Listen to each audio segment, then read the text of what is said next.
All right, let's get going here. We've got a good quorum. Matt, introduce yourself, my friend. Hey everybody, my name is Matt Cutler. I am CEO and co-founder of Blocknative. We've been building real-time infrastructure largely in the Ethereum ecosystem for about the past 6 years now. And Pat and I have known each other from way back in the day, back to our time together at Cisco. We've known each other forever. Good friends back then, still good friends these days. It is spectacular. Hey everyone, my name is Pat. I'm the CEO and co-founder here at Bitwave. Bitwave is a digital asset finance platform for any business or enterprise or institution using cryptocurrency. And so today this is a fun topic because some of the most complex customers that we work with are doing these really sophisticated treatments. A fun one to really talk about here. So. Matt, thank you so much for joining me today on this. This should be fun. It's always good. We used to do, I feel like even at Cisco, we used to do webinars and stuff like this together. So it's fun to get back and get back at it. Just like old times. Just like old times, like nothing changed. So the high level agenda for today is I'm going to start us out by just doing a quick overview of what an L2 is. I know that seems like an absolutely pedantic topic, and it's not meant to be, but I'm gonna talk just a little bit about what we're the really hard problem we're solving here today around why this is a whole topic. And I'm going to try to also bring this back a little bit to other businesses that might be out there. So this is really relevant for L2s, but the topic we're talking about today is really relevant for L2s, but it's relevant for pretty much any business that's doing anything that looks like this in crypto. Crypto is just so different from other businesses. I'm going to then hand it off to Matt, where Matt's going to talk about gas fees and how to do optimization and how to think about it. Because a really big part of this is this idea of, what you're going to find as we get into this is the hardest part of this is that within this model, L2s are essentially flipping their COGS model. A normal COGS model is I buy some wood, I carve it into a fine, what do people carve? I don't know, a troll statue in Norway, and then I sell my troll statue on the other side. That's a very normal COGS model. I buy something and then I sell it. In the L2 world, you are selling something and buying it. I'll get into all the details there, but part of the issue is that gas fees are insanely important in that equation. And because you don't really control them, and it's a week out for it's up to a couple days or a week out for you. So we'll talk about that. Matt's going to talk about something that I find super interesting, which is how different network conditions actually change the way you should be thinking about gas fees and all that kind of stuff. So I think we were all around for the original I don't know, the Pudgy Penguin drop or something when gas spiked up to $1,000 a transaction. And I think we're all waiting for that day that Taylor Swift does a drop and gas goes to $10 million a transaction or whatever.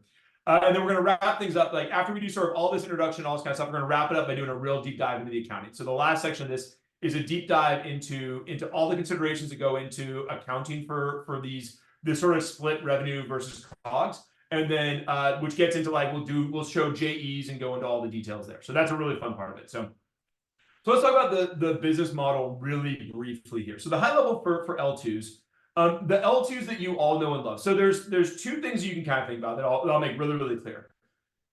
There is a chain out there called Polygon. Everyone knows what it is. Polygon is not an L2. Polygon is a side chain. It is its own blockchain that entirely runs separately, that has this kind of deep interconnectivity with Ethereum. It is not what you would call an L2 because it lacks this one really important piece of an L2, which is that L2s, the way they are built is they fundamentally rely on the L1 for the security of their network. So I'm not going to go super crazy on the technology piece here, but the high level is that the reason people like Ethereum and Bitcoin is that they are incredibly safe networks. It would take a monumentally expensive act of a government to basically attack either ETH or Bitcoin at this point. So those networks as foundational pieces are incredibly secure. So if me and Matt were just to go up to spin up, gosh, you can't really combine the words Matt and Pat, can you? Pamat network. And we set up two little validators and stuff like that. And if you're doing proof of stake, the way proof of stake works is that you can attack a proof of stake network if you control 1/3 of the funds in that network. That's how it works. Proof of work network like Bitcoin, you can attack it if you control 51%.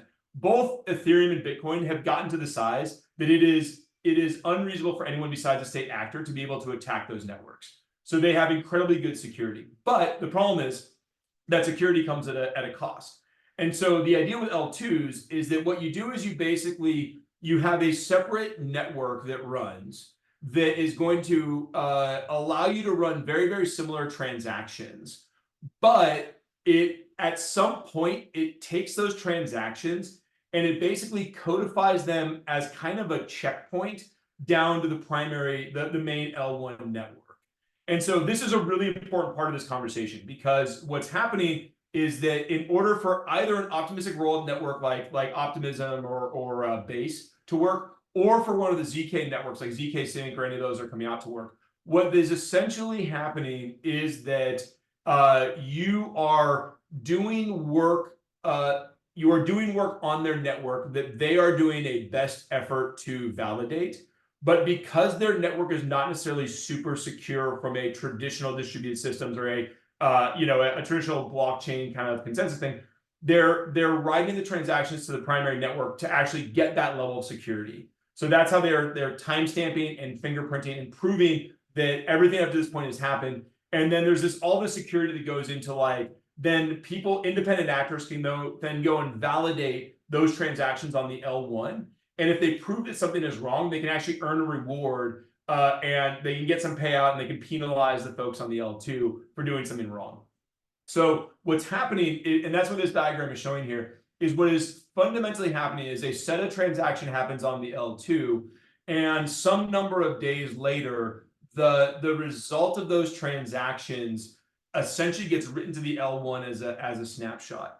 And so that's the very high level of how all this works. And the difference between those can be with something like Optimism, it's about 7 days. With other chains, it's shorter. Like with some of the ZK chains, I think it's a few hours. But no matter what, you're looking at this thing where I as a consumer, I go to the L2, I execute a transaction there, which I pay a fee for to the L2. So I pay Optimism a fee. I pay Arbitrum a fee.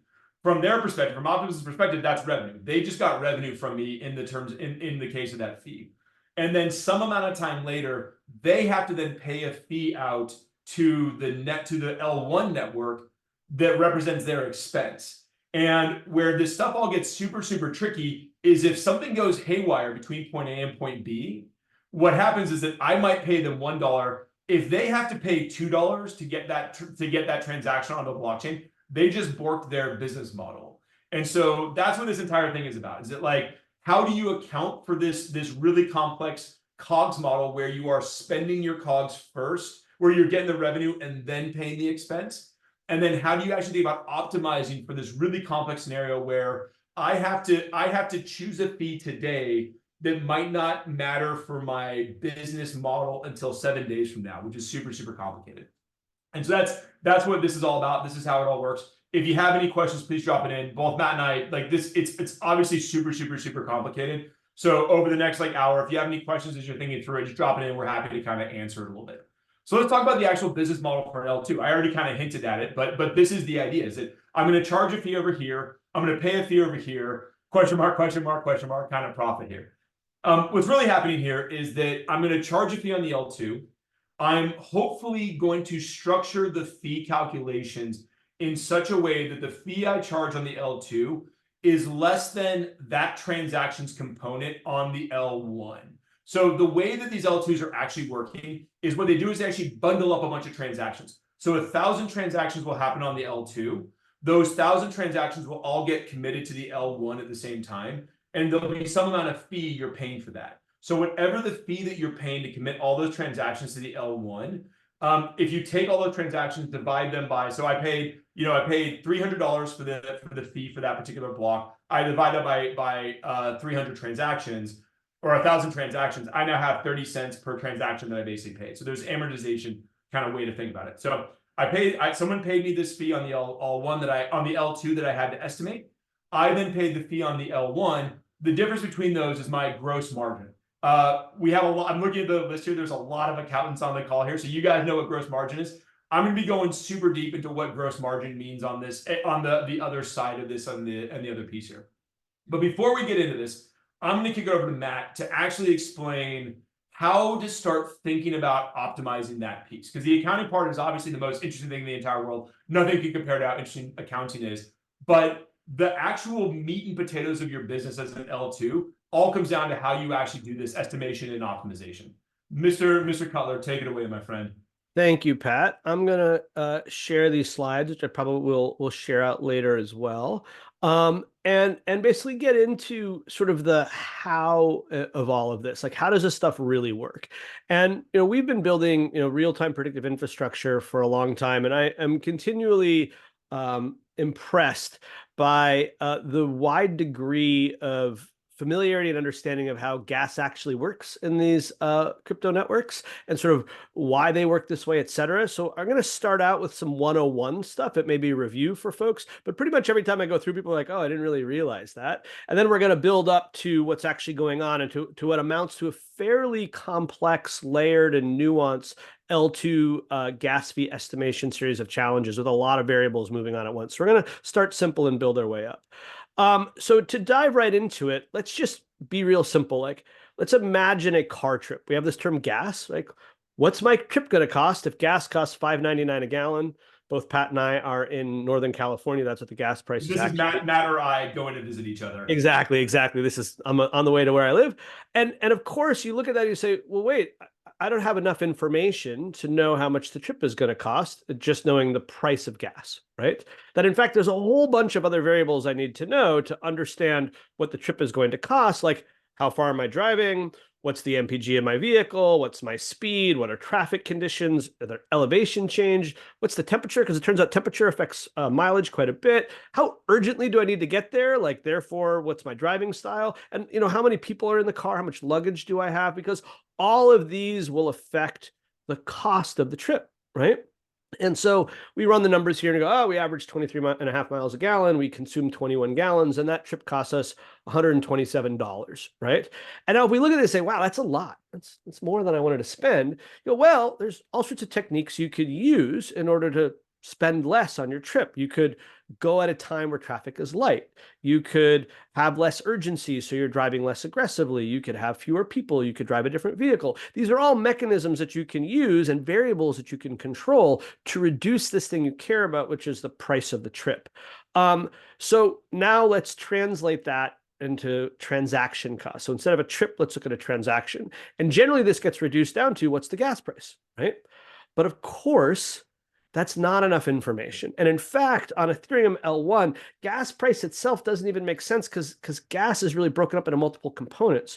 So to understand the price of a transaction, you need to know a few things. You need to know how much gas is used. That's sort of equivalent to distance traveled. You need to know two separate fees. What's the base fee, which is the minimum inclusion fee that the network's going to charge a transaction and then gets burned? And what is the priority fee, which is basically a tip that you pay to the builder and validator to include your transaction, because otherwise they're just going to ignore you. And then there's this max fee where you say, no matter what, I don't want to spend more than that.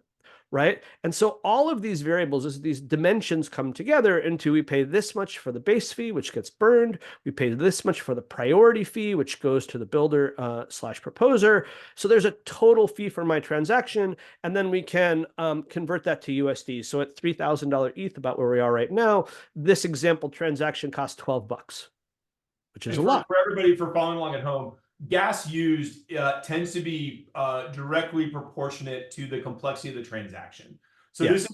this is why like entering a liquidity pool, like a pancake swap liquidity pool, is a lot more than just sending some ETH from you to your best friend. Like, because that there's built-in complexity, there's storage costs, there's complexity, there's all stuff that goes into that used gas price there that then makes that scalable. So that's why you see different costs for different kind of transactions out there.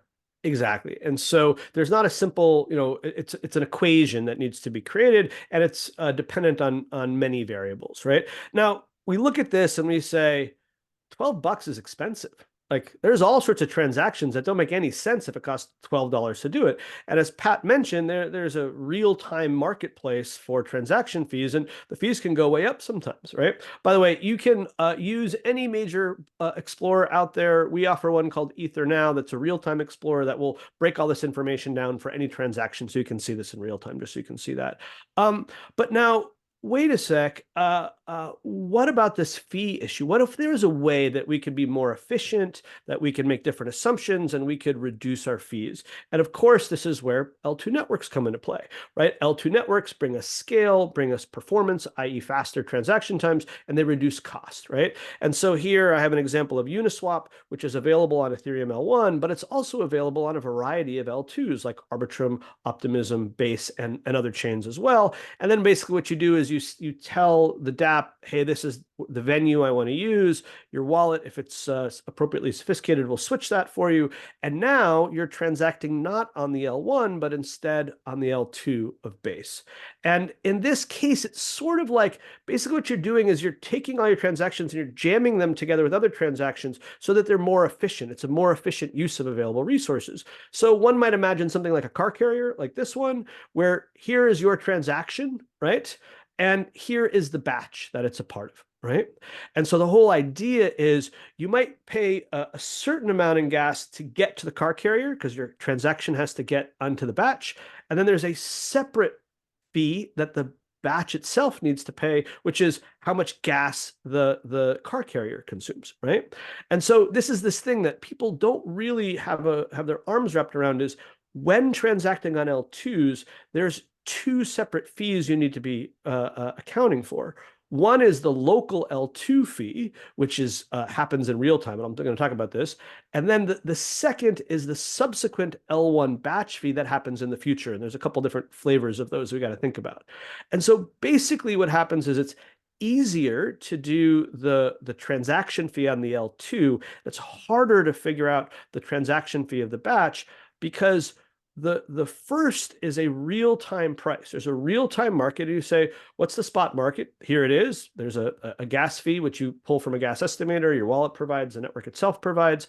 And then there's this other fee, which is time offset, because you transact on the L2, and then some period of time later, sometime measured in seconds, usually measured in minutes, but could be hours, in the future, the L2 writes your transaction along with a whole bunch of others as a batch down. And so at the moment you conduct the transaction, there's a certain L1 gas fee. But then at some point in the future, when that transaction actually gets written down, that's the price it's going to get charged. So it gets pretty tricky.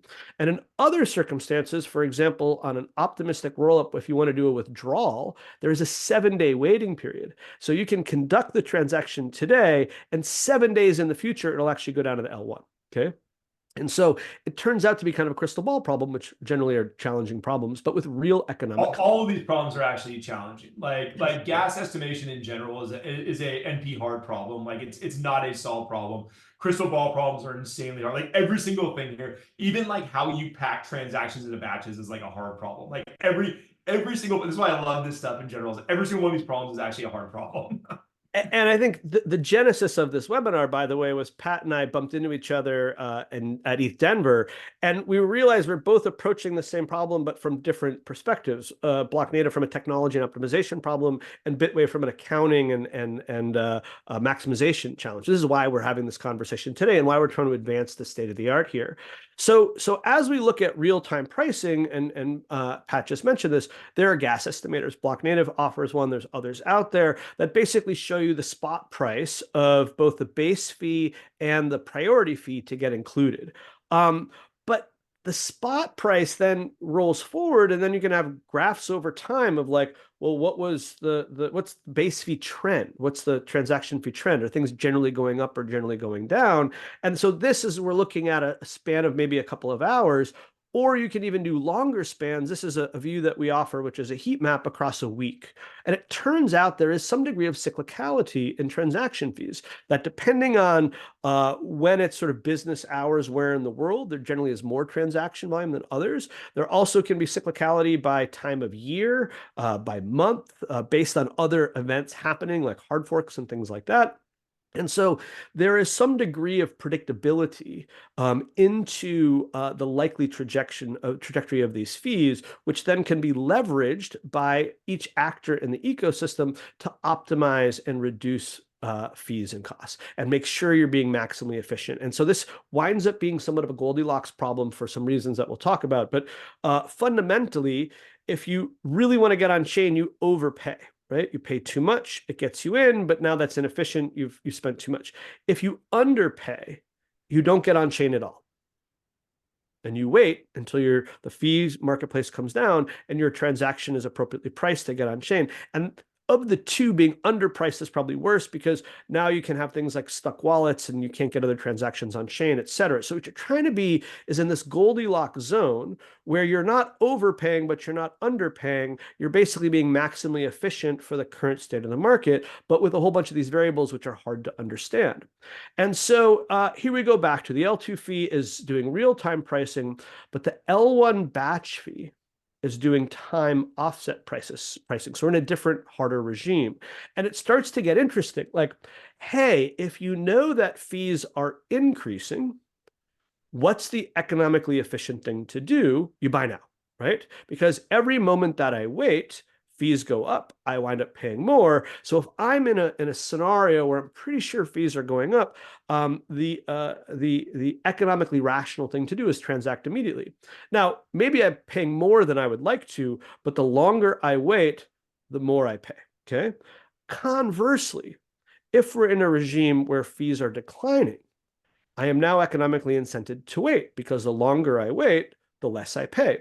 Now, for most of these L2s, there's some zone that they basically they have policies around how long they wait until they post batches. And so in this scenario where fees are going down, you kind of want to go all the way out to the edge of that policy to get the minimum price for the batch. So, this seems pretty straightforward, but it turns out that in the real world, it's never quite so simple, that fees are fluctuating constantly. And in particular on Ethereum L1, fees increase faster than they decrease. That the decay algorithm used on the network for the base fee under EIP 1559 goes down slower than it goes up based on how blocks are targeted. So we mentioned earlier about how much gas a transaction consumes. Basically, each block has what's known as a gas limit. There's only so much stuff you can pack into it. And under what's known as EIP 1559, that was introduced in the London hard fork in August of 2022, I believe, maybe 2021. My years start to blend together a little bit now. The blocks are targeted at 50% full, right? And so at 50% full, there's no change in the base fee. But if it's more than 50% full, the base fee rises. And if it's less than 50% full, the base fee declines. So there's some reflexivity to the fees, meaning that as there's more congestion, fees go up, which should generally have the effect of reducing demand, right? Because now it's getting too expensive to do stuff. And so there are these feedback loops built into the network to ensure that things sort of operate in an orderly fashion most of the time, okay? And the interesting thing is there are multiple modes that the network operates in. And what folks generally tend to think about is what I would call the nominal state, when everything's sort of churning along, humming along as normal. But there are other states in the network where it doesn't operate quite so smoothly and things start to get weird. And we're going to get into that in a second. So, hey, if I want to do my L2 fees, I use a L2 gas estimator. Here's an example of one. What we have found in the wild is most L2 gas estimators are pretty bad. Okay. That there's a lot of room for refinement and improvement here. That turns out gas estimation is a tricky problem because they tend to move in real time, and that any estimator is going to have some lag or read ahead. So basically, you're either behind what's going on or you're too far in front of it, and that creates inefficiency for those transacting on it. So one of the things we hope to see in the coming few quarters is a measurable improvement in the quality and the accuracy of L2 gas estimators. But on the other side of this, the L1 batch fee gets even more complicated now because it turns out that L1 batches can be posted to the network in one of two ways today. The first is the historic way of doing it, which is known as call data or a traditional transaction.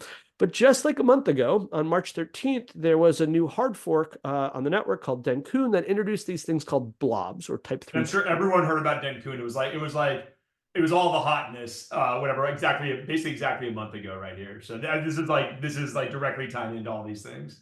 Exactly. And blobs are this new element which are intended to dramatically reduce fees for L2 batches. Remember we had the example before of the car carrier? Well, this is sort of like a super tanker, right? Full of cars, right? That basically it's a new mechanism of writing data to the network that is dramatically cheaper than call data based on how it works. And at some other time, if you're curious, I can tell you all about how it works and what's going on. It's quite clever how it goes. But they also add new sorts of complexity and new constraints. So there's a separate gas marketplace for blobs. It turns out that there's only a maximum of 6 blobs per block today. So regardless of the fee that you pay for your blob, if there's 12 blobs that are pending, only 6 can get into a block. And so you can imagine there's opportunities for blob contention where everyone's trying to get their blobs in at the same time, but only 6 are going to get through, and that can get a little bit gnarly. There's also some data expiration issues. Blobs are not persistent. That's part of the reason why they're so cheap. They expire or get pruned after 18 days. And there's all sorts of considerations related to inclusion, in part because blobs are big. And when they're big, they take time to move through the network. And at the core of the network, there are these actors called builders that are very latency sensitive. And so they handle blobs and type 3 transactions in somewhat of a different way, because if they show up at the wrong moment, they slow everything down and they lose profit. And so as we move into a blob regime, yes, they save money for the L2s as they write batches down under most circumstances, but they do introduce a whole bunch of new considerations for those who are leveraging them. And Matt, I actually didn't know that the blobs only last for 18 days. I didn't realize they had an expiration like that. So that then changes how the L2 networks do their fraud proofs. Then basically you have 18 days to prove fraud off of the blob, basically. exactly, in an on-chain way. So just to dive into this a little bit, Ethereum's not one chain, it's two. You have the execution layer and the consensus layer, and blobs themselves actually get written to the consensus layer. That's the part that most people don't understand, that there's capacity in the consensus layer to do more. But if we were to persist these blobs over time, then the state growth of the consensus layer would get out of control and really make everything much more expensive. So this is a facet of what's known as proto-dank sharding. That basically what happens is we can write to the consensus layer, but it's a temporary write condition that these blobs get pruned after a specified number of epochs, which basically equates to 18 and a half days. There are That's really services. interesting. Yeah, there are services out there that archive these blobs, including one that's operated by us. But now you're dealing with different sort of trust assumptions underneath the covers. So the basic idea is 18 and a half days should be plenty of time for the fraud proofs to be processed. And there's not enough, it doesn't grow fast enough to really gum up the network. Now, with future upgrades, there is the intention to add more blob space. So Dencun was kind of the 0 to 1 moment where we didn't have blobs, now we do. And now in subsequent upgrades to the network, we could potentially expand blob space quite a bit, but we now have the beginnings of it. So this is moving forward as we think about the Ethereum roadmap. There'll only be more blob space in the future, not less. But so now the super tankers get bigger. There's these additional considerations. There's a lot of interesting nuance to these that are worth knowing here. So one of the things that we think is really critical is having a sense of what's going on right now, because basically that's how you can price your transactions effectively. So we at Blocknative operate a service called Ether Now. You can get to it at ethernow.xyz. There's a screenshot of it here. And you can see in the lower left-hand corner, we have things like how many blobs are currently pending. So in the example that I have here, there are 6 blobs pending, which means to the right, you see blob contention, it's 100%. That space is totally full. And so if there were more than 6 blobs pending at the same time, blob contention would be over 100%, meaning at the end of the day, not all the blobs that are pending, regardless of how marketable they are going to get included. Now, why does that matter? It's because in order for L2s to operate in an orderly fashion, they need to be able to post batches reliably, because basically they stack up and back pressure gets created in the L2. And if too much back pressure builds up, the L2 halts. Okay, so it turns out that for L2s to operate not, normally, to be able to accept transactions, they are dependent on the ability to post batches in a reliable fashion. And under most circumstances, things are pretty straightforward, things are pretty easy, but there are certainly circumstances where it's less so, and we all need to be planning for those scenarios. And we recently had an event, and I'll talk about this in a second, that sort of showcased this and highlighted this. We also show the fees here. So here we have the base fee, which is 13 Gwei. And right now, the blob base fee is the minimum it can possibly be at 1 Wei. Okay. So 13 to 1 seems okay. But there's that G there, Gwei versus Wei.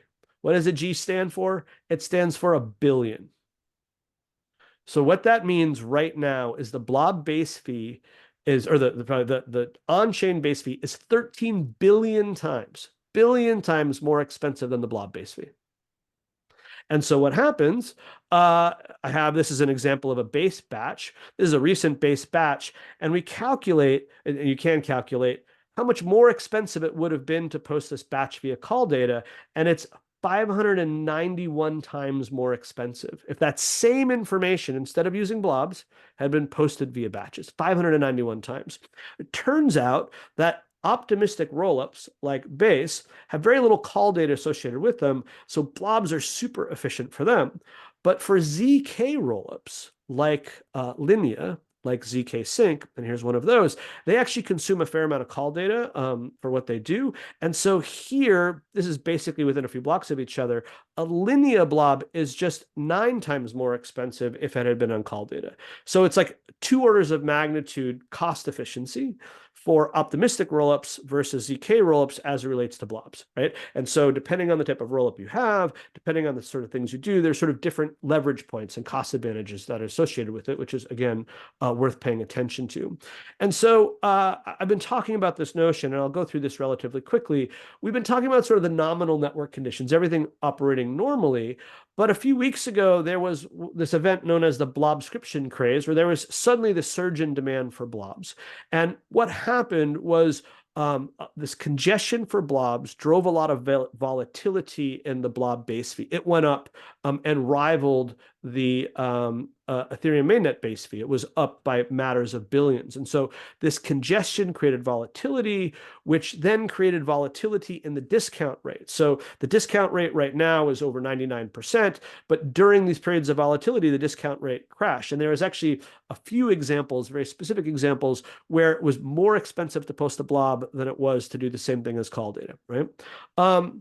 Which then, of course, has this follow-on composition where the fee composition for the L2 now changes. So here you have the blue. You say, how, we're posting a batch. Where's the expense come from? Well, there's the execution base fee and the execution priority fee, but now the blob fee can actually be a substantial component of that. And why does this matter? Because that needs to be reflected in the fees charged by the L2 so that transactions are priced accurately so that the L2 is not eating all of this cost. Right. And so this is being aware of these marketplaces in real time and being able to predict and project them moving forward becomes really important. There was another really critical factor of all of this. Because there was so much congestion on the network, there wound up being a lot of contention and inclusion delays. And so it's sort of hard to read these charts. We have a blog post that goes into this. But basically, the x-axis here is blocks, but the y-axis is how many blocks pending each batch was. So you submit a block to the network, how long do you need to wait to get it included? And we can see that basically people had to wait, these chains, L2s had to wait a lot longer under these conditions than normal, right? And so some of these chains waited more than 1,000 blocks to get blobs on chain because of this congestion. And that's pretty gnarly, given that was a congested situation and not a crisis situation. So as we think about the state of the network, it goes from nominal to congested to crisis. What does a crisis look like? It's a major hack. It's a bug. It's a collapse in the price of ETH that creates a cascade of liquidations where everyone rushes for the exits at the same time. We have not seen a crisis. Or a Taylor Swift NFT, Matt. Or a Taylor Swift NFT, which probably more congested. We'll see if it's crisis. But we haven't seen one of these post-Dencun. And so we don't actually know how the network will behave under a crisis scenario. Only that if we look backwards through time, we can reasonably anticipate that one of these is going to come. And then all bets are kind of off. And so one of our core recommendations to L2s is your design surface area needs to include nominal conditions, which you do by default, congested conditions, and crisis conditions. And particularly given some of the constraints that are going on out there, and given how quickly fees can rise, you can wind up in really dangerous situations. And so these sorts of scenarios need to be planned for and built for now. So I have a series of recommendations here. I won't go through all of them, but net is if you're on the accounting side or you're on the L2 providing side, no matter where you are on the ecosystem, up your IQ as it relates to this stuff. Think about these edge cases because they're the ones that are going to bite you. Observability really matters, and then ultimately predictability is where things go. And obviously that's what we spend a lot of time on. We have a lot of expertise, a lot of history on, and that's where we like to engage. So the final thing I'll say is war game, stress test, right? Plan for worst case scenarios, and your chain and your users will thank you for it when things start to go sideways. And so at the end of the day, we're all just trying to make sure these are orderly and fair and trustless networks, and this is how we get there. So with that, I'll pass things back to Pat to talk about what the accounting implications of all of this might be. Pat? Awesome. Super, super, super fun. So as we've now gotten through kind of like the basics of it, and this is, there's a lot more work to be done here for anyone that is passionate about this piece of it. Go and engage with Blocknative with Matt to actually they can help you understand those considerations a lot more. So what I get to talk about now is sort of the really fun part of it, like how do you do the accounting for this and how this all impacts the accounting. One thing that Matt talked about here, which I will also just briefly, is this idea of observability. So accounting fundamentally is an observability practice. Like we use it different in the computer science developer engineering world. We use observability differently, but it is the same thing. That the idea of having visibility into your business is the core crux of observability. And that's what accounting really gets you here. So, all right, I apologize to any of the hardcore CPAs on the call that this is a little return to 101. But we're going to start with the foundations of kind of corporate accounting, and this is with a view on COGS and investors. So everybody out there, you have a business. You got a business. You're doing something. You want to make money. There is a cost that goes into providing the service. If you are running an ice cream truck, there is a cost for the ice cream. If you're running a Norwegian troll carving company, there's a cost for the wood and there's a cost for the labor that goes into carving the wood into Norwegian trolls. So there's this idea of a cost that it takes to deliver the thing that you are selling. And in a traditional business, that cost is usually incurred before the revenue component. Like, let's going back to my now favorite example ever of Pat starting a company to sell Norwegian trolls. Like, I have to have some money that I then spend to get myself the wood, that I then spend to get a knife, that I then spend to carve up one of these trolls, and then I sell it. So there's this idea of the cost that goes into the item that I'm putting together to sell. There's the revenue I get. So when I sell my Norwegian troll to my Norwegian troll collecting friends, they're going to give me some money for that. That's my revenue. And then all of the overhead tends to fall in this other bucket called operating expenses. So the marketing that I do, the Google ads that I buy, the accountants that I hire to track sorry, accountants, I guess we're usually overhead. It's a terrible truth of our lives. That's all overhead that goes into operating expenses. And so you have to. So this is a really important foundational piece here. And this is like 3 or 4 sessions of an accounting course that I'm doing in 7 seconds, but this is hopefully gets us all to the same part there. The reason that this matters is because investors care about these numbers. So for folks that are out there that have a startup, and this is one of those funny things because we work with a lot of companies in the space, and I would say as a general principle, crypto companies are somewhat unsophisticated about their COGS. In this kind of way, where they haven't thought deeply about how to really do a lot of this recognition, because a lot of crypto companies are in fact pretty young and immature. So the reason that investors care about this thing called gross margin, which is the COGS, which is like the money that I spent on the wood for my troll, that's my COGS, minus the revenue I get, or like revenue minus the COGS. That's called gross margin. The reason they care is the idea that you could fire all of your accountants, you could stop doing any marketing, and as long as you were kind of like, you had that kind of base business where there's one collector buying it, you would continue to have a business as long as your gross margin here is positive. So as long as the money going out the door is less than the money coming in the door, from this particular perspective, you have a real business, and this is what your business is. And then what a lot of us tend to think about as P&L statements is then, you then take the operating expenses and interest and all that kind of stuff, and that's your net profit at the end of the net income at the end of the overall business. But investors care very, very deeply about gross margins. It's why investors love software businesses. It's why they love crypto businesses. Is gross margins are spectacular.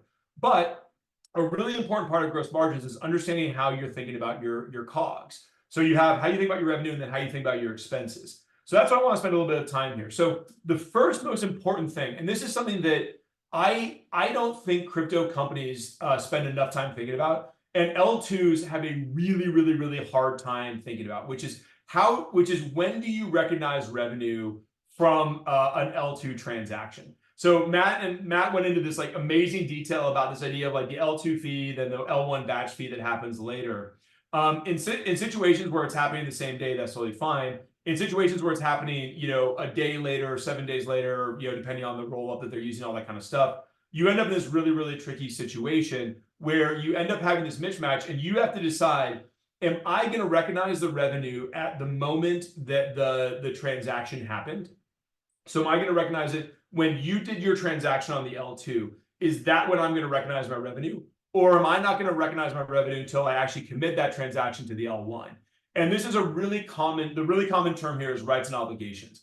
And I think that this is like all a little bit unsettled case law, to be super honest, or like a little bit unsettled law here in the accounting world, because a lot of this comes down to interesting questions of like, let's say I go to my L2 and I run a transaction. Matt talked about these congestion scenarios, these crisis scenarios. Am I expecting you as the L2 to have an obligation to get that transaction onto the blockchain for me or not? It's a really interesting question. I think all of us would sort of like err towards yes, but only your advisors and Deloitte and those kind of guys can tell you really what the expectation obligation here is. So like, let's say I do a transaction on an L2, and then there's a hack on that L2 that means that transaction never gets down to the L1. Am I liable for that, or are you as the L2 liable for that from a kind of like accounting perspective? The really similar analogy we're using here is, let's say I'm going to ship my troll back to Norway because my trolls are of such a higher quality than the trolls in Norway. So when I send this across on the shipping container, there are different ways you actually account for that, which is, am I maintaining the liability for that shipping so that I don't recognize it until it actually arrives at your house? In which case, I have an obligation for it to get to your house. Or do I wash my hands of it the second it leaves my warehouse and gets on the boat? I wash my hands of it. If the boat were to sink, that then changes who has the obligation to pay the other person. Like in the second case where I wash my hands of it, it doesn't matter. Like I don't care if the boat sinks or not. It's not my problem. But in the first case, I suddenly have an obligation to actually recreate that troll doll and resend it to and all that kind of stuff. That exact same question exists in the L2 model. If for some reason something happens in the operation of your L2, whether that be a crisis level event that means that you actually can't get the blobs onto the main network in a timely manner that ends up breaking the validations on a later time. If there's a hack, all that kind of stuff, all of these things will go into this question of, do I recognize my revenue when I receive the L2 fee, or do I recognize it when I fulfill my ultimate obligation of committing the L2 action down to the L1? I can't give you all the answers here, but this is sort of the core crux of what you have to think about from an accounting perspective. Now, the reason this matters is that from a COGS perspective, from what we're talking about here, is that you should be recording your COGS and your revenue in the same period for which is produced. So the COGS should be recorded in the same accounting period for the revenue it produced. So that is to say that if I'm going to recognize my revenue today for a transaction that ends up hitting the blockchain tomorrow, for my L2 revenue today to the blockchain, the L1 fee tomorrow, I need to actually, if that crosses a month period, I need to make sure like I can't do that. Like my cost that I'm putting out has to be in the same period as the revenue I got. And so that creates a situation where you end up making a decision based on your revenue recognition. You're either going to do one of two things. You're either going to pull forward your expense, which is to say that I'm going to when I get that L2 fee, I'm going to recognize the revenue that exact moment, but I have to pull forward the expense to actually match it to that. And that comes with a lot of complications we'll talk about here. Or am I going to defer my revenue so that I actually don't recognize my revenue when it hits the my L2 bank account, my L2 account? I'm actually going to wait until I've committed a particular transaction to the blockchain, and that's when I'm going to recognize it. So I'm either going to recognize the revenue at the L2 time and pull forward my expenses, or I'm going to recognize the revenue at the L1 time, and I'm going to push back and I'm going to defer my revenue there. So let's talk about those two different treatments there really quickly. So if you're going to actually, if you're going to defer the revenue, which is you're going to push it back to when the fee is actually paid on the blockchain, at that point, you know all your actuals. There's a great benefit here that you know all your actuals, and you're not doing any sort of estimation, because in the way when you're pulling forward your expenses, you actually need to do estimation of those expenses. So in this case, it's a really, really simple set of journal entries, and Bitwave can do all these. We do these with a number of customers here. It's pretty cool. So first case is that you have a digital asset. So debit digital assets, credit your deferred revenue. So when that L2 fee hits, so I just got paid, $2 of OP token for doing activity there. I'm going to do debit digital assets for $2, credit deferred revenue for $2, which is a liability there. I haven't recognized it yet. If there's a hack, I owe the world those $2. Like that's like it is on me. And this is again getting back to that idea that obligation, rights and obligations. When you finally satisfy that, when you finally actually pay the L1, so the fee leaves your wallet. What you're going to do is you do debit deferred revenue and then credit revenue. So you're basically flipping from a liability into an actual revenue at that point. So that's you recognizing the revenue. That's you deferring the recognition of the revenue and then recognize it when you pay the L1. And then you do debit expenses, credit digital assets for the L1 fee. This is arguably the simplest way to kind of do it. There's a lot of reasons you might not want to do this. This defers revenue. Deferring revenue is, if you can get away with it, you probably, like, if your advisors will allow you to, you probably don't want to be sitting on this liability, this obligation that you haven't fulfilled. Like it is, it's a little bit less clean for you as a business. You have this float period. There's this complexity goes into it. But this is a little bit simpler because there's really just one transaction that you're tracking when the fee comes in, one transaction that you're tracking when you actually pay your L1. We have a product called Data Fusion at Bitwave here that can help you take kind of the core of all of this fee data, tease it apart into a bunch of different like actual transactions and stuff that into your journal, into Bitwave, and then get that into NetSuite or QuickBooks or whatever it is. So this is kind of the first thing when you're actually deferring the revenue recognition to later. The other option is you're gonna do immediate revenue recognition. The benefit to that is you're recognizing revenue sooner, so it's more aggressive. Like you're stuffing more revenue into this period, but you end up picking up some complexity. So in this situation, you know the revenue because you just got an L2 fee paid to you, but you don't know your expense. You do not know what that L1 expense is going to be because you haven't paid it yet. And you're going to work with Blocknative to actually come up with estimates and all that kind of stuff, but like you don't really know what it is yet. So what you're going to do is this model it's in manufacturing accounting called standard costing, where you have to basically figure out what is the standard average cost for one of my transactions. And I'm going to actually book that at the exact same time. Because remember, your COGS and your revenue have to get booked at the exact same time. So the revenue that I'm recognizing on March 30, gosh, how many days are there in March? I don't know. February 28th, way easier. And the fee from March 1st, I'm going to recognize the revenue on the 28th. So I have to pull forward the expenses and recognize them in the same period. So I'm going to use a standard costing model where you actually create an estimate of it, of my cost, and I pull it forward. So the journal entries that happen here basically are debit digital assets, because I just got money and I'm recognizing it. So that's your asset digital asset account. Credit revenue for the L2 fee. Debit COGS, credit fee pending as a liability. And you might change the name here, whatever you want to do, but you've essentially picked up a liability that is the fee that hasn't gotten paid out yet. And that is your estimate of the fee at this point. And then what you're going to do is then on a daily basis or a monthly basis. And I would say it is way more likely that the way I would do this is I would do this on a monthly basis. I do a monthly true up for my overall fees that went out versus my overall revenue that came in and do a trip.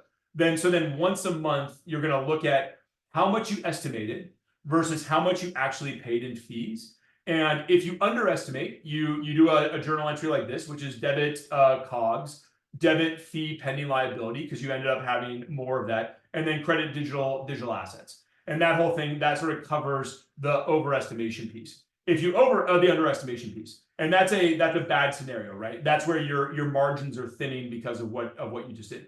If you overestimated, then that's the good scenario where you actually are making more money than you thought you were going to. In this case, you're going to debit the fee pending liability, credit COGS, because that's your expense account that you're tracking here, and then credit the digital asset account for the expense. So you're actually doing a contra entry against COGS to bring your COGS down because you did that. The cool part about this, if you do this right, this gets into what Matt and I were talking about now we're talking about observability. If you do this right and you do this on either like a daily, weekly, or monthly basis, you end up with a number that is that's your adjustment. That number is how good you were at doing your estimations.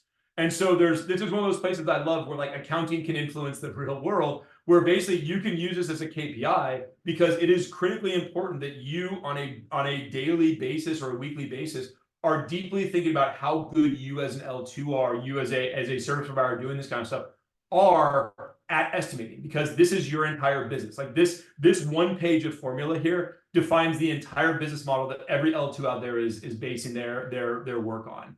And so how good you are estimating that is deeply coupled with how good you will be, how successful you will be over time.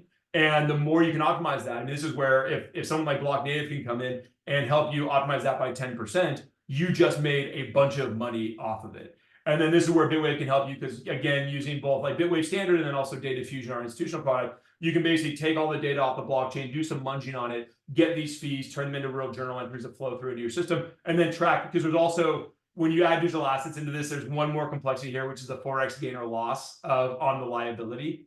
Because you pick up the liability in ETH, so as the price of ETH changes, there's a little bit of a fluctuation there that's not related to the fee payout, it's the price payout. So depending on how you want to account for that, you might do different things, and we can help you with all those kinds of things there. But that's it. That's the crux of how to kind of think about this. Whether you're pulling the expenses forward or you're deferring the revenue backwards, this is how you would kind of approach it from that side. So I'm going to pause there. We got 5 minutes left. I would love to open this up for any questions. This was obviously like a lot of deep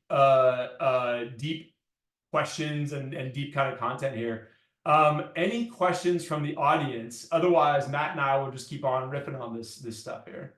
Yeah, I would just say, as we're waiting for any questions to come in, that one, great job, Pat. That was I learned a bunch through that whole process, and it's really interesting to see the nuance of it all. Two, there's real hard ROI here, right? We have worked with a number of providers in the space, and we've found that there's a lot of low-hanging fruit to recognize to drive efficiencies in these areas, and some of them have been measured in 7 figures. So this is something that can really materially impact your business and your economics. And whether you're a large L2 who has a significant flow, or you're an emerging L2 that's planning on growing, it's totally worth paying attention to. I mean, you do $100 billion of fees over the course of a year. I mean, 0.01% is real money. Exactly. Yeah, 0.01% can do real money on this. It is super interesting. I mean, the COGS stuff, I learned a lot as I was preparing for this webinar. Like I got a crash course in COGS. This was one of the things I love about accounting, is that like when you actually get this stuff explained, when you finally kind of hear it, it just makes so much sense, because it's like every part of this is completely sensible. Like there's nothing here that's like out of left field, but there is this like really hard question of like, especially because the way the blockchain works is just so weird. Like it is not particularly normal. The one case we kind of came up with where you get the revenue and then you spend the money is shipping. That's why I kind of use that example. But that is a really weird example. Like 98% of businesses in the world spend the money and then get the revenue, so they don't have this problem. Like you recognize revenue and then you recognize it. You have other issues for startup companies, for software companies, but like you recognize the revenue, you recognize the cost, your life is pretty easy.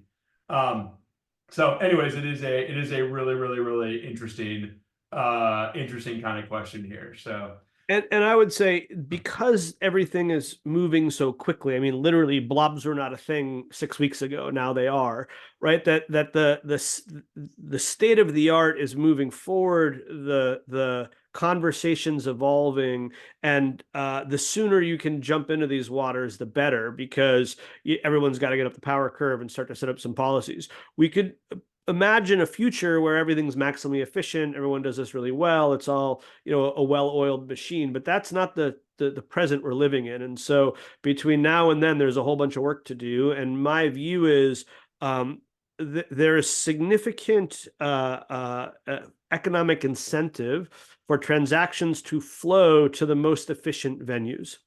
And efficiency is an interesting word there, but certainly cost is a dimension of that. And so this will come down to those chains that are good at this will better manage fees and therefore will attract more volume and therefore will grow faster than those that don't. So it will be an axis of competition and may even be a decisive axis of competition. So again, for those of you who are in the category, we do recommend, tuning in and diving in. we got one question, which is great, which is thanks for the information. Does this apply to GAAP only or IFRS as well?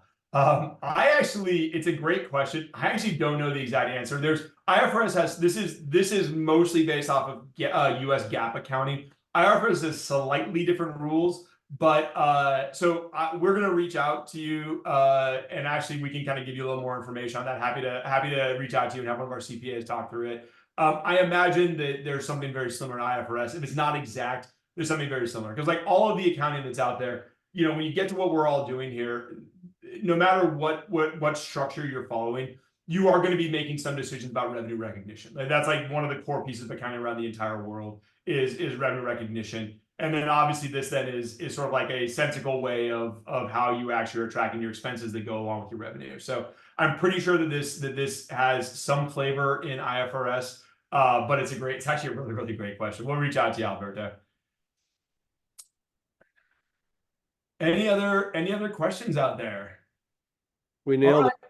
Well, Matt, thank you so much, man. This was super fun. My pleasure. Thanks for having me. Agreed. It was super fun, a really interesting and relevant topic. And looking forward to continuing the conversation, both with the team at Bitwave and with everybody who joined us today, whether you joined us live or via recording.